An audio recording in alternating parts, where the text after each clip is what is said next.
Welcome to study गो वसीनत। आज इस video में हम बीएनएसएस का चैप्टर नंबर 10 डिस्कस करेंगे, जिसमें सेक्शन 144 से लेकर 147 तक के प्रोविजंस दे रखे हैं। ये जो बीएनएसएस में दे रखे हैं ना चैप्टर नंबर 10 में प्रोविजन सेक्शन 144 से लेकर 147 तक, इसके वजह सीआरपीसी में होते थे चैप्टर नंबर 9 में सेक्शन 125 से लेकर 128 तक के प्रोविजंस। तो ये जो प्रोविजन को रिप्लेस करके बीएनएसएस में प्रोविजन डाले गए हैं चैप्टर नंबर 10 में 144 से 147 तक, आखिर ये है किस बारे में? ये वाइफ, चिल्ड्रन एंड पेरेंट्स के मेंटेनेंस के बारे में है। और कहीं ना कहीं ये क्या करते हैं, इंडियन कॉन्स्टिट्यूशन के आर्टिकल 39 में जो डायरेक्टिव प्रिंसिपल ऑफ पॉलिसी दे रखा है उसको इंश्योर करते हैं। एक बार इसको आप चेक करना, आर्टिकल 39 में क्लोज एफ जो दे रखा है उससे आपको आइडिया लग जाएगा कि किस तरीके से ये आर्टिकल 39 को इंश्योर कर रहा है चैप्टर नंबर 10।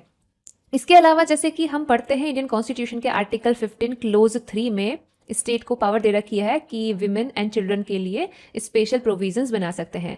तो कहीं ना कहीं ये जो मेंटेनेंस वाले प्रोविजन है ये आर्टिकल 15 क्लोज 3 के आधार पर भी लाए गए हैं, ऐसा कहा जा सकता है। ध्यान ये रखना है कि ये सेक्युलर प्रोविजन है क्योंकि ये इरिस्पेक्टिव ऑफ रिलीजन अप्लाई होते हैं। यहाँ पर मेंटेनेंस के लिए जो एप्लीकेशन करी जाती है वो करी जाती है किसके पास? Judicial magistrate of first class के पास। अगर इस मजिस्ट्रेट के अलावा कोई और मजिस्ट्रेट मेंटेनेंस की ये वाली एप्लीकेशन एंटरटेन कर ले तो तब वो ऐसी इरेगुलरिटी होगी जो कि प्रोसीडिंग को वॉइड बना देगी, विशिएट कर देगी। ये कहां पर कहा गया है? बीएनएसएस के सेक्शन 507 क्लोज जी में। तो इसको भी यहां से कनेक्ट कर लेना। तो ये प्रोविजंस ही हम डिस्कस करेंगे। अगर आप प्रिपेयर कर रहे हैं जुडिशरी, एपीओ या किसी भी लॉ से रिलेटेड एग्जाम के लिए और आपके एग्जाम में BNSS, BSA, BNS, TPA, CPC या कोई भी सब्जेक्ट जो लिस्ट में मेंशन है वो अगर पूछा जाता है, जिसके मैंने बनाए हुए हैं नोट्स, चाहे एमसीक्यू टाइप ऑफ क्वेश्चंस आते हों या फिर आते हों डिस्क्रिप्टिव टाइप के क्वेश्चंस, सब जगह जो नोट्स मैंने बनाए हुए हैं वो आपको हेल्प करने वाले हैं। अपने नोट्स में मैंने सेक्शंस को फ्लो चार्ट्स में ब्रेक डाउन करके लिखा हुआ है ताकि आपको वो इजीली समझ में आ जाए। साथ ही आपको हर एक सेक्शन से रिलेटेड जो भी रिसेंट के केसेस होते हैं एंड लैंडमार्क केसेस होते हैं वो सब आपको नोट्स में मिल जाएंगे। मतलब ऐसा कंटेंट जिसको पढ़ने के बाद ना आपको कहीं और जाने की जरूरत नहीं है, बस क्या करना है, पीवाईक्यू सॉल्व करने हैं। फिर देखना आपकी तैयारी कितनी आसान हो जाती है। ये सिर्फ नोट्स नहीं है, ये मेरे रात दिन की मेहनत है जो कि इनको प्रिपेयर करने में मैंने लगाई है ताकि मैं आप लोगों को अच्छा कंटेंट प्रोवाइड कर सकूं। That's why these are to the point notes. और इनको मैंने बनाया ही इस तरीके से है ताकि आपका टाइम फालतू चीजों पे जाया होने से बच जाए और आप सिर्फ उतना पढ़ो जितना आपके एग्जाम के लिए जरूरी है। तो अपनी तैयारी को स्मार्टली बूस्ट करने के लिए आप भी परचेस कर सकते हैं मेरे नोट्स। कैसे परचेस करना है? मेरा व्हाट्सएप नंबर आपको जो स्क्रीन पर दिख रहा है उसको स्टडी गो विद जीनत के नाम से सेव कर लो। उसके बाद मेरी व्हाट्सएप प्रोफाइल पे जाओ और जो भी नोट्स आपको परचेस करना है वहां से उसको सिलेक्ट करो और उसके बाद मुझे व्हाट्सएप करो। सेक्शन 144 ऑफ बीएनएसएस कहता है ये कि अगर कोई पर्सन, अब यहां पर कोई पर्सन का मतलब क्या है? अगर हम बात करें मेंटेनेंस देना है वाइफ को तो तब उसका हस्बैंड, और अगर वाइफ है माइनर तो जैसे कि जो अनमैरिड वाइफ होती हैं या अनमैरिड वाइफ कैसे हो जाएगी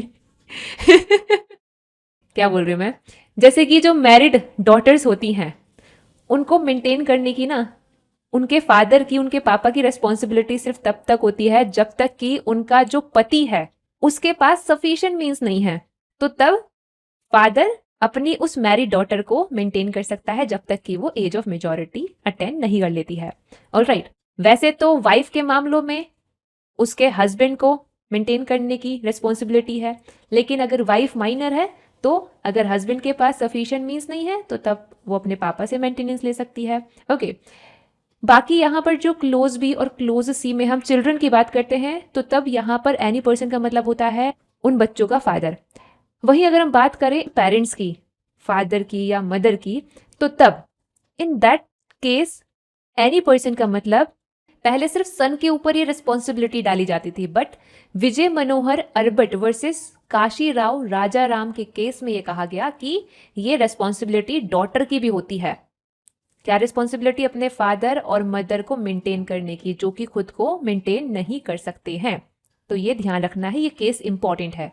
अब यहाँ पर ये चीज क्लियर है कि एनी पर्सन का मतलब क्या है। आगे क्या कह रहा है सेक्शन 144? ये कह रहा है कि अगर इसके पास सफिशिएंट मींस है और सफिशिएंट मींस होने के बावजूद भी वो नेग्लेक्ट कर रहा है या रिफ्यूज कर रहा है। नेग्लेक्ट या रिफ्यूज जो कर रहा है ना वो एक्सप्रेसली भी कर रहा हो सकता है, इम्प्लाइडली भी कर रहा हो सकता है। किस चीज़ के लिए नेग्लेक्ट कर रहा है, रिफ्यूज़ कर रहा है? मेंटेन करने से नेग्लेक्ट कर रहा है या रिफ्यूज़ कर रहा है। किनको? यहाँ पर जो लिस्ट मेंशन है उनको। तो इस लिस्ट में से सबसे पहले हम डिस्कस करेंगे वाइफ। ऐसी वाइफ जो खुद को मेंटेन नहीं कर सकती है।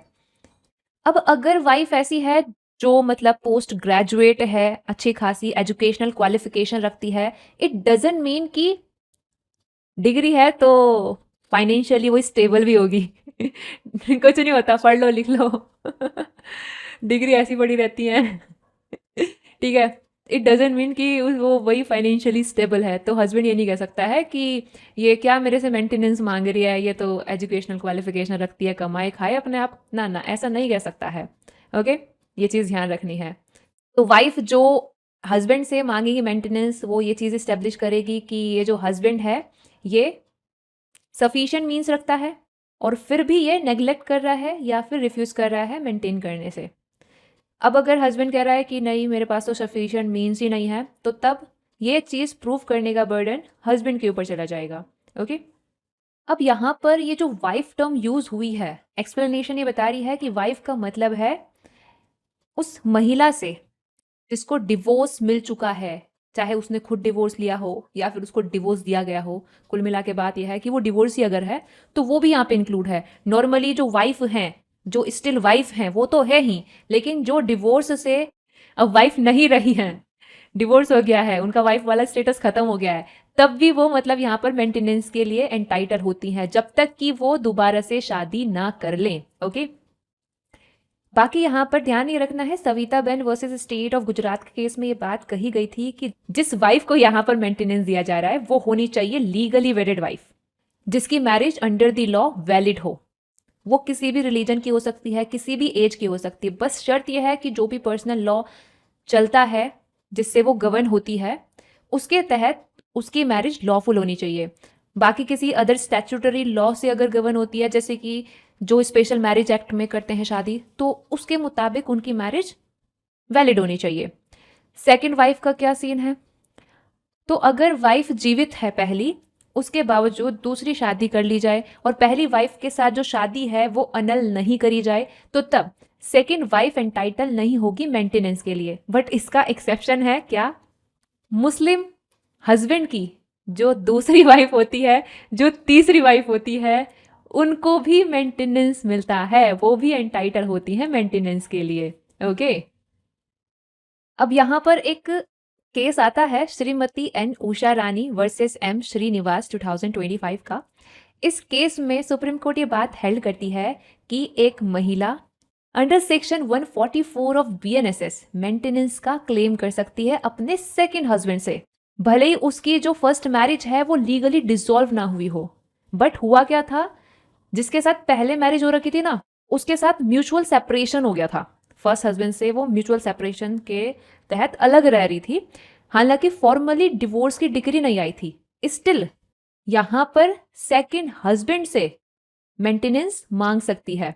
Denial of maintenance on the sole ground of absence of legal dissolution is unsustainable. और यहाँ पर एक बहुत मस्त सी लाइन इन्होंने कही, मेंटेनेंस देना लीगल एंड मोरल ऑब्लिगेशन होती है हस्बैंड की। अब क्वेश्चन ये आता है कि लिव इन रिलेशनशिप में जो महिलाएं हैं, क्या वो अपने पार्टनर से मेंटेनेंस क्लेम कर सकती हैं सेक्शन 144 में? तो इस चीज़ का answer Punjab and Haryana high court में अजय भारद्वाज वर्सेस ज्योत्सना के केस में दिया था, कहा था कि हाँ कर सकती हैं। वही जो वॉइडेबल मैरिज होती है, इस चीज़ के लिए आप जाओ हिंदू मैरिज एक्ट के सेक्शन 12 में, यहाँ पर बता रखा है कि किन किन ग्राउंड्स के आधार पर एक स्पाउस के इंस्टांस पे मैरिज वॉइडेबल होती है।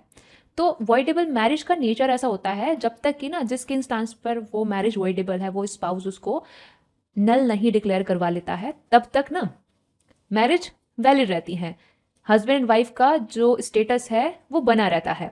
तो तब यहाँ पर ये चीज़ है कि वॉइडेबल मैरिज में अंडर सेक्शन 144 बीएनएसएस मेंटेनेंस लेने से कोई भी रोक नहीं है।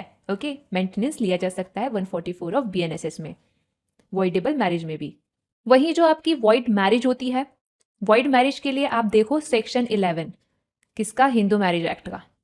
बता रखा है ना वहाँ पे कि किन किन आधार पे की गई मैरिज वॉइड मानी जाती है, और इस चीज़ के लिए आप सेक्शन नंबर 5 भी देखोगे, जिसका आप फर्स्ट क्लोज देख लो और 4 एंड 5th क्लोज देख लो हिंदू मैरिज एक्ट का। तो जो वाइड मैरिज होती है ना, वो in the eye of law exist ही नहीं करती हैं, ठीक है। तो हमने 144 में तो ये देखा कि जो मैरिज है वो वैलिड होनी चाहिए, बट वाइड मैरिज तो in the eye of law exist ही नहीं करती। तो इसलिए 144 में मेंटेनेंस नहीं मिलेगा वाइड मैरिज वाली वाइफ को। लेकिन रिसेंटली सुखदेव सिंह वर्सेस सुखबीर को 2025 के केस में ये बात हेल्ड करी गई कि वो वाइफ ना 24 या 25 ऑफ हिंदू मैरिज एक्ट के जो सेक्शन है यहाँ पर ले सकती है मेंटेनेंस।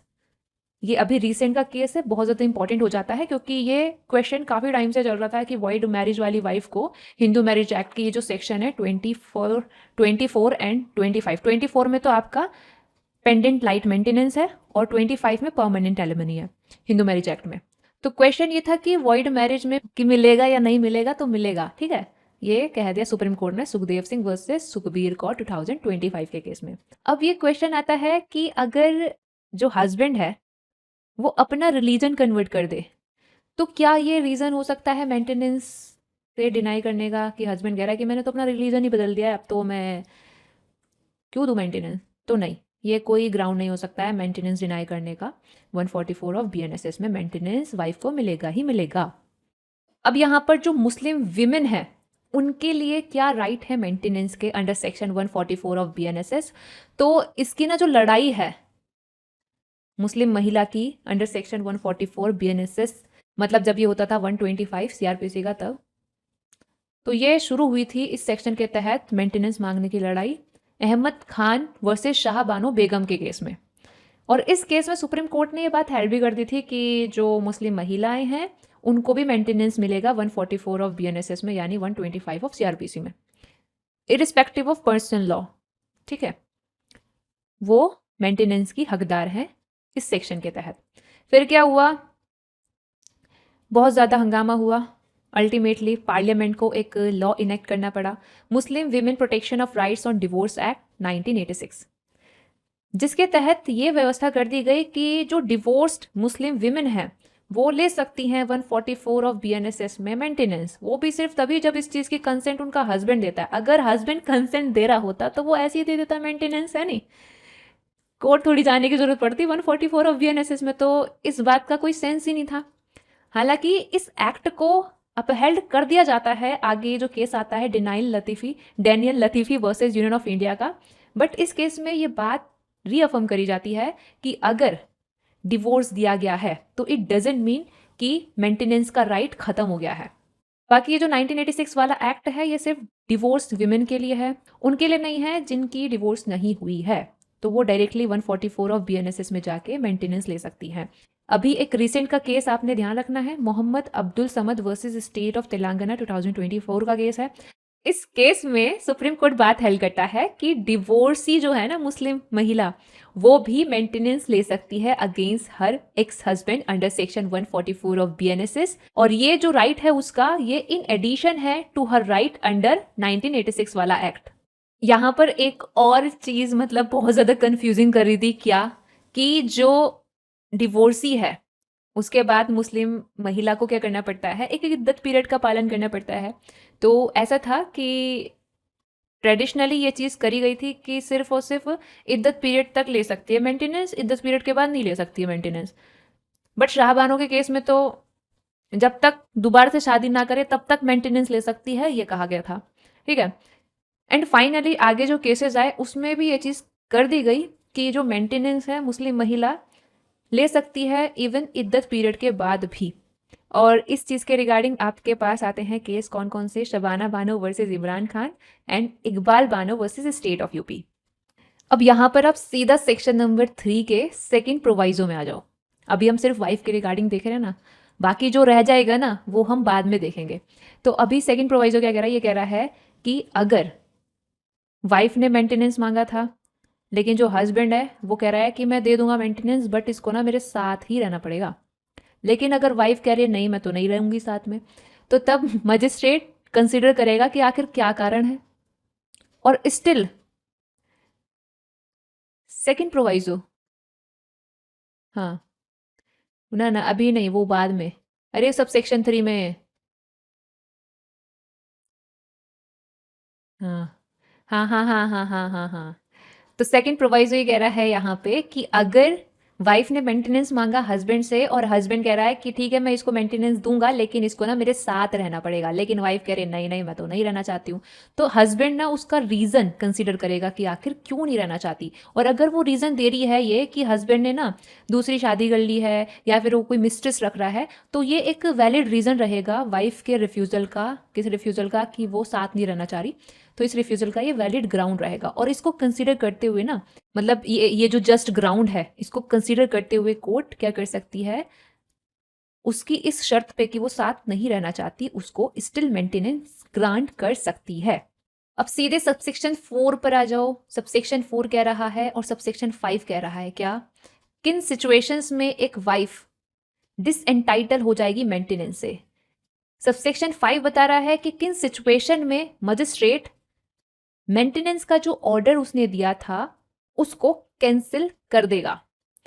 तो यहां पर इन दोनों के लिए ना सेम ही ग्राउंड है। क्या ग्राउंड है, अगर वाइफ अडल्ट्री में है या फिर वाइफ बिना सफिशिएंट रीजन के हस्बैंड के साथ रहने से रिफ्यूज कर रही है, या फिर husband and wife mutual consent से एक दूसरे से अलग रह रहे हैं। ऑलराइट, तो यहाँ पे ये दोनों सबसेक्शन एक साथ मिलाकर इनके जो ग्राउंड है पढ़ सकते हो आप। Asia Khan versus state of UP 2024 का इसमें जो बात कही गई वो काफ़ी इंटरेस्टिंग है। ये कहा गया कि जो स्टेट है ना उसको हस्बैंड की साइड नहीं लेनी चाहिए मेंटेनेंस के केसेस में, क्योंकि अगर ऐसा करेगा ना तो ये चीज़ इनअप्रोप्रिएट होगी, ये अप्रोच बहुत ज़्यादा इनअप्रोप्रिएट होगी।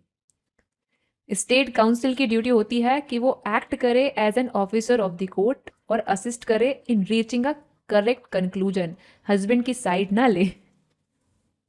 बाकी ये ना थोड़ा सा आप पढ़ लेना कि हस्बैंड के पास क्या क्या ग्राउंड है मेंटेनेंस की जो एप्लीकेशन उसके अगेंस्ट डाली गई है उसको रिफ्यूज़ करने के, उसको अपोज करने के। लाइक वो ये चीज़ें प्रूव कर सकता है कि उसने तो नेग्लेक्ट ही नहीं करा, उसने तो रिफ्यूज़ ही नहीं करा मेंटेन करने से, या फिर वो ये प्रूव कर सकता है कि मेरे पास तो कुछ है ही नहीं, मेरे पास सफिशिएंट मीन्स ही नहीं है, मैं कहाँ से इसको मेंटेन करूँ। या फिर ये कि जो वाइफ है उसके पास सफिशिएंट मीन्स हैं, कर सकती है मेंटेन खुद को। या फिर ये कि वाइफ अडल्ट्री में, या फिर वाइफ ने शादी कर ली है फिर से किसी और से, या फिर वो म्यूचुअल कंसेंट से एक दूसरे से अलग रह रहे हैं। तो यहाँ पर वाइफ से रिलेटेड जो जो इंपॉर्टेंट पॉइंट्स थे वो हो चुके हैं कंप्लीट। अब जो रह गया है सेक्शन 144 में वो भी देख लेते हैं। तो सेक्शन 144 ऑफ बीएनएसएस में हमने देखा अगर कोई पर्सन सफिशिएंट मींस होते हुए नेग्लेक्ट करता है, रिफ्यूज करता है मेंटेन करने से अपनी वाइफ को जो कि खुद को मेंटेन नहीं कर सकती है, तो तब वाइफ उसके अगेंस्ट एप्लीकेशन लगा के 144 में मेंटेनेंस ले सकती है। किसके पास लगा के, judicial magistrate of first class के पास लगा के। बाकी और कौन कौन लोग हैं, क्लोज बी में दे रखा है लेजिटिमेट और इलेजिटिमेट चाइल्ड। चाइल्ड का मतलब समझ जाओ कि जो माइनर है, ठीक है, 18 से कम है, वो मैरिड भी हो सकता है अनमैरिड भी हो सकता है और खुद को वो मेंटेन नहीं कर सक रहा है, तभी वो यहाँ पे मेंटेनेंस ले रहा है। नेक्स्ट है मेजर चाइल्ड जो कि इलेजिटिमेट या लेजिटिमेट हो सकता है। यहाँ पर मैरिड डॉटर नहीं है, अब आ रही है बस। हाँ, तो यहाँ पर मैरिड डॉटर को नहीं शामिल किया गया, ये चीज़ ध्यान रखनी है। बाकी जो भी मेजर लेजिटिमेट या इलेजिटिमेट चाइल्ड हैं जो कि खुद को मेंटेन नहीं कर सकते हैं ड्यू टू फिजिकल और मेंटल डिसेबिलिटी, वो भी यहाँ पर मेंटेनेंस की एप्लीकेशन लगाकर मेंटेनेंस ले सकते हैं। बट ध्यान ये रखना है कि जो एडॉप्टिव चाइल्ड है वो अंडर सेक्शन 144 नहीं ले सकता है मेंटेनेंस। क्लोज डी कह रहा है फादर और मदर जो कि खुद को मेंटेन नहीं कर सकते हैं वो भी यहाँ पर मेंटेनेंस ले सकते हैं। तो यहाँ पर ये भी ध्यान रखना है कि सिचुएशन थोड़ी सी रिवर्स है। वहां पर अभी हमने देखा कि अडॉप्टिव चाइल्ड नहीं ले सकता है, लेकिन अडॉप्टिव फादर और मदर ले सकते हैं मेंटेनेंस उससे, क्योंकि भाई पाला है पोसा है उसे पहले उसको एडॉप्ट करा, उसको एक अच्छा जीवन दिया, अब वो तो उम्मीद कर सकते हैं ना उससे कि भाई वो मेंटेनेंस उनको मेंटेनेंस दे। इस कॉन्टेक्स्ट में एक केस आप देख सकते हो, कीर्तिकांत वर्सेस स्टेट ऑफ गुजरात 1996 का। इस केस में ये कहा गया कि नेचुरल या फिर एडॉप्टिव पेरेंट्स मेंटेनेंस क्लेम कर सकते हैं अंडर सेक्शन 144 ऑफ बीएनएसएस। वहीं अगर हम बात करें स्टेप मदर की, क्या वो कर सकती है मेंटेनेंस क्लेम, तो वो कर सकती है सिर्फ और सिर्फ तभी जब वो विधवा है और उसका खुद का कोई नेचुरल बोर्न चाइल्ड नहीं है। ओके, तो ये बातें इस केस में कही गई थी। और ये इंटरप्रिटेशन जो स्टेप मदर के रिगार्डिंग इस केस में दिया गया था, ये क्यों दिया गया था? ये दिया गया था section 20 of Hindu adoption and maintenance act. इसके ना एक्सप्लेनेशन में ये चीज कह रखी है कि जिन एज्ड पेरेंट्स को section 20 of Hindu adoption and maintenance act के तहत मेंटेनेंस मिल सकता है, उसमें चाइल्डलेस स्टेप मदर भी इंक्लूडेड है। चाइल्डलेस स्टेप मदर भी इंक्लूड कर दी, तो फिर यहाँ पर उस हिसाब से इन्होंने इंटरप्रिटेशन 144 ऑफ बीएनएसएस, जो कि पहले था 125, उस दौरान सीआरपीसी का 125 था, उस दौरान करी थी। ठीक है, अब प्रोसीजर क्या होगा इस चीज़ के रिगार्डिंग जब मेंटेनेंस की एप्लीकेशन डाली जाएंगी? तो ये चीज़ मैंने आपको बताई कि जाएंगे किसके पास? Judicial magistrate of first class के पास, और उसको इस चीज़ का प्रूफ देंगे कि ये जो पर्टिकुलर पर्सन है इसके पास सफिशिएंट मीन्स है, फिर भी ये नेग्लेक्ट कर रहा है या रिफ्यूज कर रहा है। ठीक है, जब ये प्रूफ मिल जाएगा तो तब ये मजिस्ट्रेट क्या कर सकता है? उस पर्सन को ऑर्डर कर सकता है कि भाई तुम पे करो monthly allowances for maintenance at such rate जैसा कि मजिस्ट्रेट को लगे सही। और जिसको भी मतलब पे करवाना सही लग रहा है उसको बोल सकता है कि आप ये फला बंदा है, इसको पे करोगे मेंटेनेंस अलाउंस। कई बार ऐसा होता है कि जो मान लो कि अगर बच्चे के लिए मेंटेनेंस मांगा है तो उसकी माँ ने मांगा है, अब जब माँ ने मांगा है तो डायरेक्टली बच्चे को थोड़ी पे करने के लिए ऑर्डर करेगा। बच्चा कैसे उस पैसे को लेके घूमेगा? वो फाड़ फूड़ भी सकते हैं ना बच्चा है, उसे क्या पता पैसे वैसे का क्या सीन है। जो माँ है वो ही मैनेज कर सकती है ना, तो तब वो डायरेक्ट करेगा कि जो माँ है उसको दे दो। अब यहाँ पे फर्स्ट प्रोवाइजो हमने पहले देख लिया था, सेकंड प्रोवाइजो क्या कह रहा है? सेकंड प्रोवाइजो कह रहा है कि मेंटेनेंस की जो एप्लीकेशन लग रही है ना यहाँ, ठीक है, जब तक उस पर फाइनल ऑर्डर नहीं आ जाता, तो जब तक वो पेंडिंग है तब तक मजिस्ट्रेट के पास जो भी मतलब मेंटेनेंस लेने गए हैं वो एप्लीकेशन लगा सकते हैं कि तब तक इंटरिम मेंटेनेंस ही दे दो और जो भी रीजनेबल खर्चा आएगा प्रोसीडिंग में वो दिलवा दो। ठीक है, तो ये जो एप्लीकेशन लगेगी ना, इस एप्लीकेशन का अदर पार्टी को जब नोटिस दे दिया जाएगा उस तारीख से ये एप्लीकेशन 60 दिन के अंदर डिस्पोज ऑफ कर दी गई होनी चाहिए। ये थर्ड प्रोवाइजो क्लियर करता है। ओके, एक्सप्लेनेशन हमने देख लिया था। अब यहाँ पे सबसेक्शन 2 पे आ जाओ सीधे। ये बताता है कि रेगुलर मेंटेनेंस या फिर इंटरिम मेंटेनेंस जो भी मतलब दिया गया है इस सेक्शन के तहत वो कौन सी तारीख से पेबल होगा?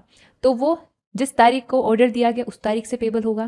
ठीक है, वहीं अगर मजिस्ट्रेट ने ऑर्डर दे दिया कि नहीं ये तो तब से पेबल होगा जब लगी थी एप्लीकेशन, तो तब से पेबल होगा। ओके, सबसेक्शन 3 बता रहा है कि कैसे इसको इन्फोर्स करवाया जाएगा। कह रहे हैं कि अगर बिना सफिशिएंट कॉज के वो पर्सन कंप्लाई करने में फेल हो जाता है तो तब मजिस्ट्रेट क्या कर सकता है? वारंट इशू कर सकता है for recovery like a fine. जो मेंटेनेंस उसको बोला गया था ना देने के लिए, तो वो उसको इस तरीके से रिकवर करवा सकता है जैसे कि फाइन को रिकवर करवाते हैं ना, और इस चीज़ के लिए वारंट इशू कर सकता है मजिस्ट्रेट। और फिर सेंटेंस दे सकता है उस पर्सन को, कितनी? उतनी जो कि 1 महीने तक की होगी for each month unpaid maintenance, या फिर तब तक की होगी जब तक कि वो दे नहीं देता। फर्स्ट प्रोवाइजर ये कह रहा है कि यहाँ पे जो वारंट इशू कर रहा है ना मजिस्ट्रेट, वो सिर्फ तभी कर सकता है जब एप्लीकेशन जो आई है मेंटेनेंस को रिकवर करने की वो कर दी गई है जिस तारीख को वो ड्यू हुआ था उस तारीख से 1 साल के अंदर। ओके, तो यहाँ पे आपका सबसेक्शन 3 भी होता है खत्म। इसका हमने फर्स्ट प्रोवाइजो अभी डिस्कस किया, सेकंड प्रोवाइजो हमने पहले डिस्कस कर लिया था और एक्सप्लेनेशन भी हमने पहले डिस्कस कर ली थी। सबसेक्शन 4 भी हो गया, सबसेक्शन 5 भी हो गया, और यहाँ पे आपका इस तरीके से सेक्शन 144 हो गया बीएनएसएस का कंप्लीट। अब सेक्शन 145 बीएनएसएस का बताता है प्रोसीजर। ये बताता है कि सबसे पहली चीज कहाँ पर जाएंगे एप्लीकेशन लगाने मेंटेनेंस की। तो कह रहे हैं कि किसी भी डिस्ट्रिक्ट में जहाँ पर वो पर्सन जिसके अगेंस्ट आप मेंटेनेंस ले रहे हो वो प्रेजेंट है तो वहाँ पे, या फिर वो पर्सन या उसकी वाइफ जहाँ पर रिसाइड करते हैं वहाँ पे चले जाओ, या फिर जहाँ पर वो अपनी वाइफ के साथ लास्ट टाइम रिसाइड किया था।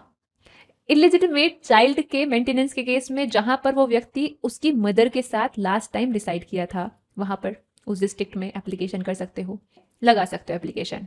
सबसेक्शन 2 बता रहा है एविडेंस और जो हियरिंग की प्रोसेस होगी वो कैसे होगी।